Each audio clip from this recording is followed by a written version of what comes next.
laïcité. Maintenant, si on s'affranchit de la laïcité, quelle alternative, par exemple? Parce qu'on sait qu'au Mali, ce n'est pas seulement l'islam, il y a d'autres religions, par exemple, il y a même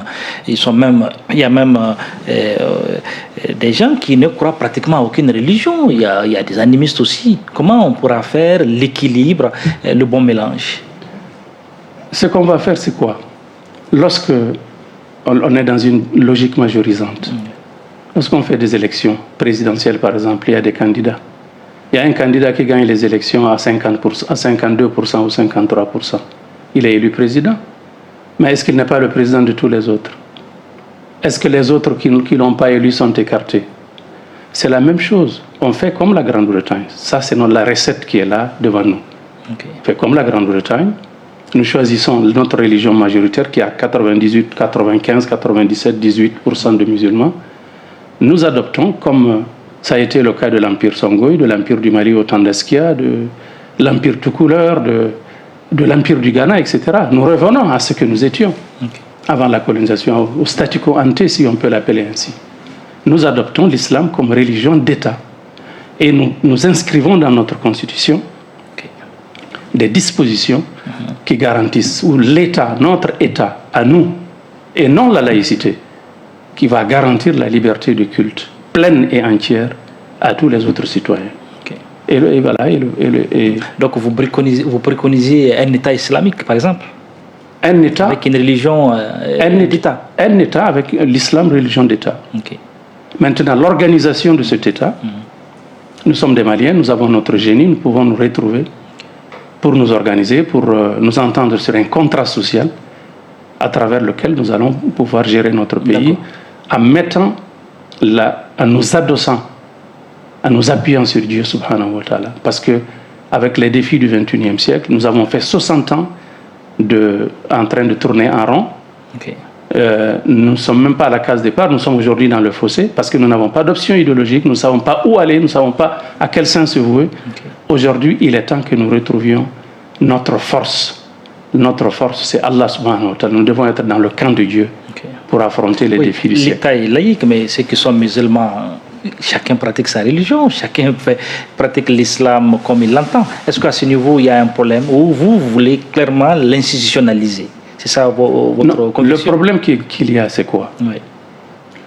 Je vous ai déjà donné l'explication, parce que vous revenez à la laïcité. Je vous ai déjà dit que la laïcité, c'est... Et là, je vais le repréciser. La laïcité, c'est le levier politique d'une idéologie. Une idéologie athée, une idéologie anti-divine, qui est le courant philosophique humaniste. Ce sont ces gens-là qui ont pris le pouvoir en France. Et ce sont ces gens-là qui ont codifié, canonisé la pratique, la mise en œuvre de la laïcité jusqu'à sa dernière version, qui est la version de 1905. Et c'est ce pays qui nous a colonisés. Quand il nous a colonisés, il nous a appliqué son système politique, son mode de gouvernance.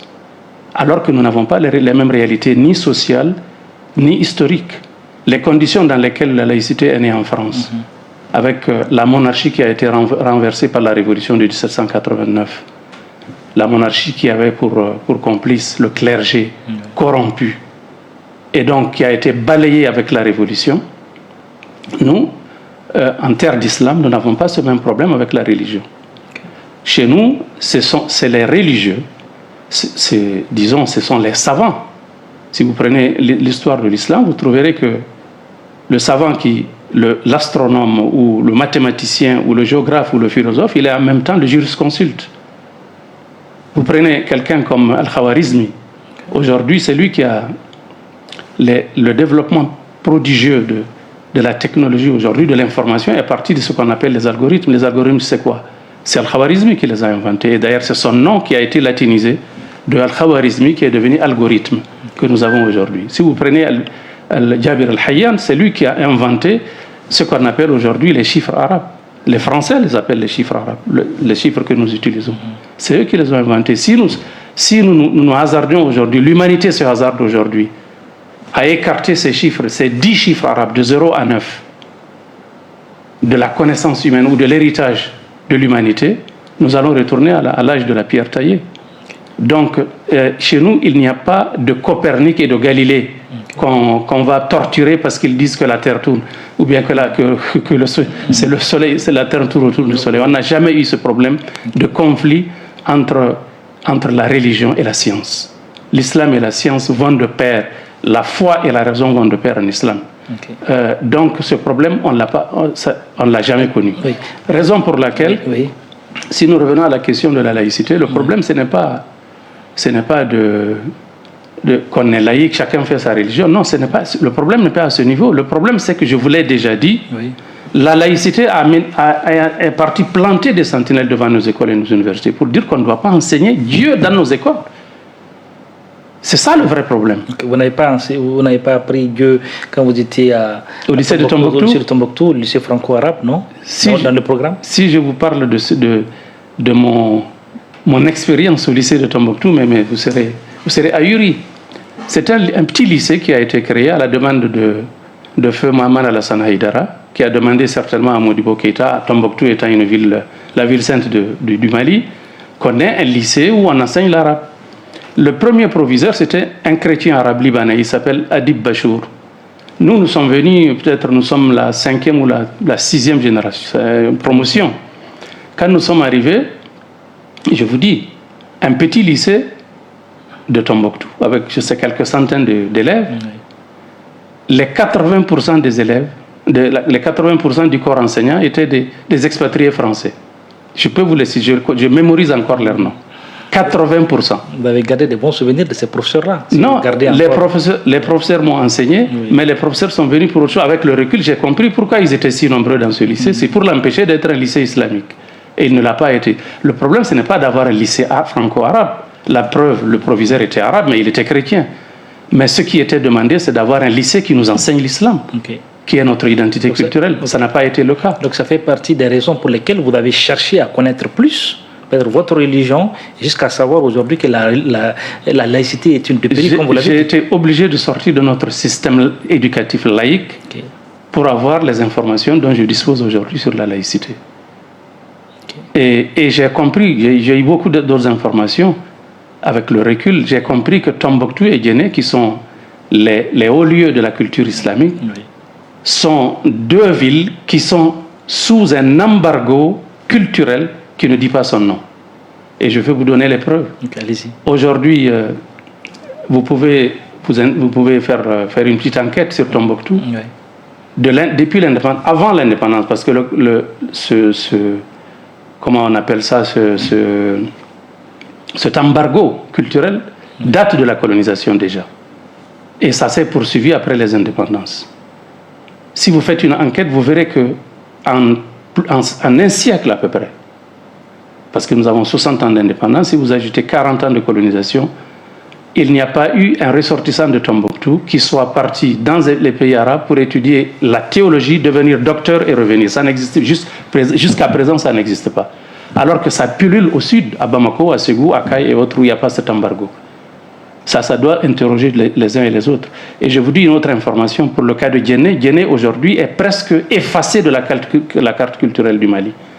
Il n'y a presque pas d'institution islamique ou de savants ou de lettrés musulmans ou de théologiens pour Djenné. Ça veut dire qu'il y a un travail systématique qui a été fait pour nous déculturer. Ça, c'est au passage une information que je vous donne. Donc, tout ça, c'est venu d'où? C'est venu de la laïcité. C'est le système éducatif laïque, anti-Dieu, qui combat justement, parce que le combat qu'il faut mener, c'est contre l'islam. Ici, dans le cas du Mali, ce n'est pas le cas de la France. Donc, ceux qui disent, les musulmans qui disent être contre la laïcité, vous les soutenez, vous partagez leur combat. Excusez. Vous les soutenez? Ce n'est pas seulement que je les soutiens, mais ça, c'est mon combat à moi d'abord. Pour moi, on nous a mis en conflit avec Dieu à travers le système de la laïcité, et nous avons récolté les conséquences, les dégâts de la laïcité dans notre gouvernance, les dégâts que la laïcité a causés au Mali sont presque aussi considérables que les dégâts causés à la France. Voyez-vous? Oui. Donc, je n'ai pas besoin de vous dire, quand vous avez un État qui fabrique de l'alcool et qui le vend à ses enfants, un État qui fabrique l'alcool et qui le vend, un État qui fabrique la cigarette et qui la vend à ses propres enfants, un État qui importe 30 milliards de francs CFA, des liqueurs de tous les pays de la planète pour venir enivrer ses propres enfants. C'est un tel état laïque. Il ne s'agit pas de dire tu me permets seulement d'aller dans la mosquée faire ma prière. Non, je veux que dans ma société, que la population de mon pays, la jeunesse de mon pays, les enfants de mon pays soient mis à l'abri des méfaits justement d'une telle gouvernance. Okay. Ce n'est pas seulement me permettre d'aller à la mosquée. Et puis, quand vous n'avez pas l'éducation, l'éducation islamique, c'est une science, c'est une connaissance qui se transmet de génération en génération. Okay. Si on ne la transmet pas à partir de notre école ou de la famille, par quel biais on pourra la transmettre?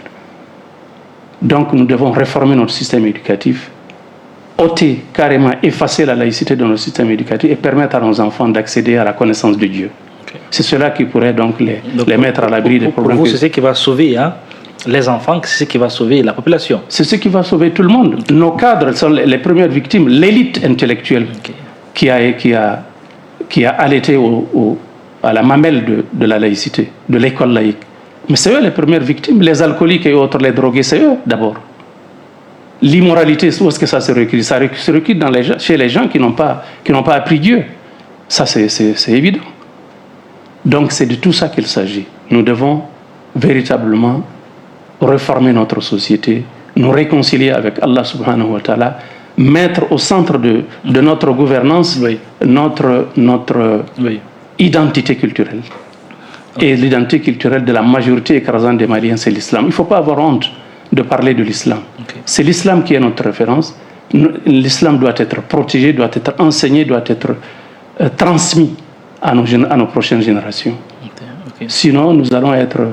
Vous ne craignez pas une guerre des religions parce qu'ils sont nombreux aujourd'hui aussi qui ne croient pas à l'islam. Ils sont nombreux des compatriotes maliens qui pratiquement ne sont pas musulmans, qui adorent, qui ont un autre Dieu par exemple. Est-ce que vous ne craignez pas une guerre des religions au Mali? Même si l'islam, vous le dites, est majoritaire. Pourquoi il y a une guerre des religions si on ne vous empêche pas vos droits? Si les chrétiens, les non-musulmans qui sont là, je l'ai dit, on doit l'inscrire. L'État d'abord doit être garant de leur liberté, et puis ça doit être inscrit dans notre constitution, que personne ne doit interférer dans leurs pratiques religieuses ou dans leur vie de tous les jours. Pourquoi il y aurait Mais quand vous dites qu'il y aura une religion d'État, donc certainement on suppose que on va appliquer la charia, et si la charia s'applique, du coup ils sont du coup écartés. Cette charia va s'imposer à eux même s'ils ne sont pas musulmans. S'ils ne sont pas musulmans, comment est-ce qu'on va leur imposer la charia? De quelle manière? Ils ont leurs lois, les chrétiens ils ont leurs lois, les juifs ont leurs leurs. S'ils veulent, c'est à eux de demander ce qu'ils veulent qu'on leur applique. Okay. C'est pourquoi j'ai parlé de contrat social. Le chrétien, il n'est pas musulman. Nous, on est musulmans. Nous voulons notre charia. Il peut nous empêcher de pratiquer notre charia parce qu'il n'est pas musulman. C'est injuste. Il doit dire, donnez-moi ce que je veux. Moi, voilà ce que je veux. Si on le refuse, il peut se plaindre. C'est ça, c'est un peu comme ça qu'il faut voir les choses. Parlez-nous de la charia. Pourquoi la charia fait autant peur? Est-ce que parce qu'on ne connaît pas, vous avez dit, peut-être qu'on ne connaît pas notre religion suffisamment? Pourquoi la charia, la question de la charia fait autant peur? La charia fait peur parce que la charia a été diabolisée. Okay. C'est diabolisé par des gens à qui profite le crime. Le crime de la diabolisation de la charia profite à des gens. Ces gens-là, ce sont les gens qui ont mis à la place de la charia leur propre législation. Au Mali, nous avons le droit positif français qui est appliqué sur nous qui sommes musulmans. Les Français veulent, c'est pourquoi j'ai parlé d'hégémonie culturelle et idéologique de la France qui est appliquée à nous. Le crime, et puis, vous pouvez faire la remarque, la diabolisation de la charia et du djihad, la diabolisation de l'islam d'une manière générale. Quand vous fouillez, vous allez trouver que ça va de la presse et de la littérature française. En 20 ans, 30 ans, depuis le problème des élections, la crise algérienne, avec le Front islamique du salut et autres, en 90. De 90 à maintenant, nous sommes une trentaine d'années. Donc depuis 30 ans, la France a inventé plusieurs terminologies contre l'islam. Le terrorisme, l'islamisme, le fondamentalisme, l'intégrisme, et ensuite ils ont ajouté le djihadisme. Toutes ces terminologies Les salafistes aussi, les salafistes. Les salafistes, toutes ces terminologies-là, qui sont péjoratives, ont été inventées par la presse française pour diaboliser l'islam. Et chaque fois qu'ils ne réussissent pas, ils inventent une nouvelle terminologie. Et la dernière terminologie à laquelle nous sommes, c'est le djihadisme. Voyez-vous, alors que le djihad, c'est quelque chose d'extrêmement positif pour les musulmans. La charia, c'est également le droit islamique. Le droit islamique nous vient de Dieu. On ne peut pas venir de Dieu et être imparfait. On ne peut pas comparer quelque chose qui émane de Dieu à quelque chose qui émane des humains. Ce n'est pas la même chose. Donc, les gens ont peur de la charia pour deux raisons. Premièrement, parce que les gens ne connaissent pas la charia. Nous sommes musulmans dans ce pays, mais notre système éducatif nous a refusé de savoir ce que c'est que la charia. Donc, premièrement, nous ignorons la charia, donc c'est tout à fait normal que si quelqu'un d'autre... L'information que les gens ont de la charia, c'est l'information qui vient de l'ennemi de la charia, qui est, comme je l'ai dit, la littérature et la presse française. La presse française qui nous a imposé son système législatif, qui est le droit positif français, et qui ne veut pas qu'on s'en débarrasse. Donc, ils ont intérêt à ce que la charia soit diabolisée et n'oublions pas, d'ailleurs, il y a tellement de dispositions que les Français prennent par rapport à cela pour subventionner, par exemple, l'enseignement du droit. Quand il y a des grèves, les étudiants qui sont en droit, on connaît le traitement de faveur qui leur est accordé par la coopération française. Donc, ils ont intérêt à ce que ce droit positif français soit là indéfiniment, parce que c'est à partir de cela, c'est à travers cela qu'ils nous imposent leur hégémonie, comme je l'ai dit, idéologique et culturelle. Ok.